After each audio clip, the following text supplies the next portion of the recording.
सुप्रभात. आत्मोपनिषद पान 105-106. निर्विकल्प इवला जीव कैवल्यात राही. तिथे भक्त आहे तो ज्ञानेश्वर तुकाराम स्वरूपानंद आणि कृष्णमूर्तींना प्रार्थना करीत आहे आणि म्हणत आहे की तुम्ही सर्वांनी वेगवेगळ्या तऱ्हेने या भक्तावर कृपा करावी आणि एकदा का हा जीव निर्विकल्प झाला की केवळ अस्मयपणी म्हणजे कैवल्य रूपी मोक्षामध्ये नांदत राहील.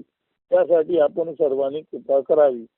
प्रथम तो ज्ञानेश्वर माऊलीला म्हणत आहे की हे ज्ञानाई, तुला या भक्ताचा कळवळा यावा आणि भक्त हृदयात ज्ञान प्रकाश तुझ्या कृपेने उजळला जावा आणि त्याच्या हृदयरूपी कमळामध्ये सर्वाप्रती प्रेम व दयेचा भाव खुलावा, असं तो ज्ञानाईना म्हणजे ज्ञानेश्वर माऊलींना विनंती करत आहे. तसंच तुकाईला किंवा तुकाराम माऊलीला म्हणत आहे की त्याने उदार अंतःकरणाने समत्वाचे दान या भक्तीला द्यावे आणि या भक्ताला द्यावे आणि त्याची बुद्धी शुद्ध निरंजन होईल आणि त्याच्या अंतरंगातील हीनता नष्ट होईल आणि त्याचं जीवन सर्वार्थाने निर्मळ होईल. यासाठी तुकाईने बहु वेगाने या भक्तासाठी धावत यावे आणि या भक्ताला पावन करावे.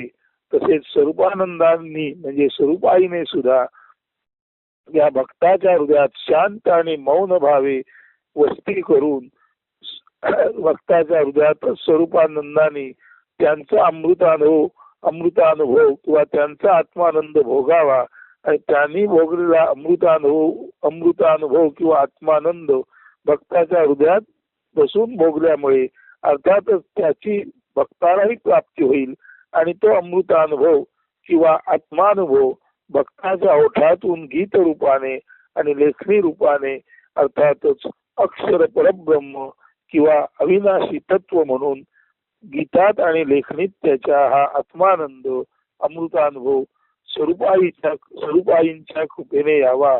तसेच जे कृष्णमूर्तींना वंदन करून हा भक्त म्हणत आहे की तुम्हाला वंदन केलेल्या भक्ताचे मन नष्ट करा, त्याचे मन शांत निर्विचार नम्र होईल असं पहा आणि अमनी झालेला हा जो भक्त आहे तो कृष्णमूर्तींना म्हणत आहे की तुम्ही अशी जर कृपा केली, माझ्या मनाचे अमन साधण्यासाठी मला जर तुम्ही सहाय्यभूत झाले तर त्या कारणाने सहज पवित्रता शुचित्व पुनित भाव येथे निर्माण होईल आणि तुषाक्षुधा वासना कायमच्या नष्ट होतील आणि आता तुषाक्षुधा वासना न उरल्यामुळे कुठल्याही वैषयिक भूकेला थाराच राहणार नाही आणि जेव्हा वासनांना थारा राहत नाही तेव्हा भक्त हृदय निर्विकल्प झालेलं असतं. म्हणजे वासनामुक्त झालेलं भक्त हृदय यालाच निर्विकल्प इवला जीव म्हटले आहे आणि असा हा निर्विकल्प झालेला इवलासा जीव म्हणजे भक्त. आता त्याचा हा इवलासा जीव प्राणरूपी पक्षी कैवल्याच्या प्रवासाला भरारी मारून कैवल्य प्रवासाला अनंत अंतरिक्षात झेप घेत आहे. असा या निर्विकल्प इवला जीव कैवल्यात राही या पद्याचा अर्थ आहे. आता अर्थातच ज्ञानेश्वर तुकाराम स्वरूपानंद कृष्णमूर्ती यांना ज्या तऱ्हेने पद्यात आळवलं आहे त्या पद्य काव्याचा आपण आस्वाद घ्यावा. माझ्या अंतराळेत ज्ञानदीप उजळा, अहो ज्ञानदेवा तुम्हा येवो कळवळा, फुलो सहस्रदल करुणा कमल, भक्ती ज्ञान प्रेमे हो जीवन विमल, राहून येथे हिरणकस काही, नुरो भेदा भेद बुद्धी समत्वात राही, उदारा तुकया तुझ आळवी तो, बहुवेगे येई जीव फार तळमळतो, रुजू मधुर भावे येथेची रहावे,